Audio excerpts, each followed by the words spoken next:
पूर्वकालीन छुटकारा तथा वर्तमान संकट।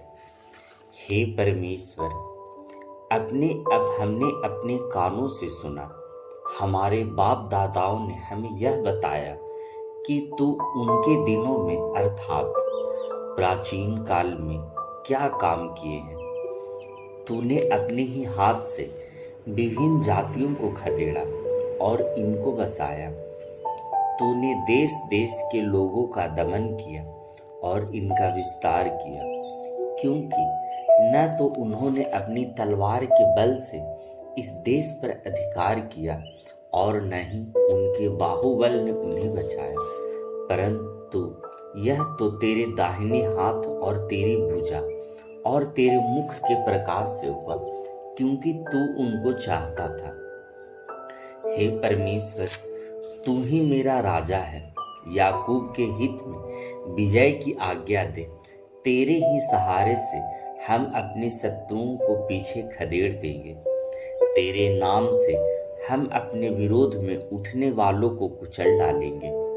न तो मैं अपने धनुष पर भरोसा रखूंगा, न मेरी तलवार मेरी रक्षा करेगी, परंतु तू ही ने हमारे शत्रुओं से हमें बचाया है और हमारे बैरियों को लज्जित किया है। हम दिन भर अपने परमेश्वर पर गर्व करते रहे हैं और तेरे नाम का धन्यवाद सदा सर्वदा करते रहेंगे। पर अब तूने हमें त्याग कर अपमानित किया है और हमारी सेनाओं के साथ आगे नहीं जाता। तू हमें शत्रुओं को पीठ दिखाने के लिए विवश कर देता है और हमारे बैरियों ने मनमानी हमारी लूट मार की है। तूने हमें कसाई की भेड़ों के समान कर दिया है और हमें जाति जाति में तितर बितर किया है। तूने अपनी प्रजा को यूं ही बेच दिया है और उनका कुछ भी दाम नहीं लगाया। तूने हमारे पड़ोसियों के लिए हमें निंदा का और हमारे चारों ओर रहने वालों के लिए हंसी और ठट्ठे का कारण बनाया है।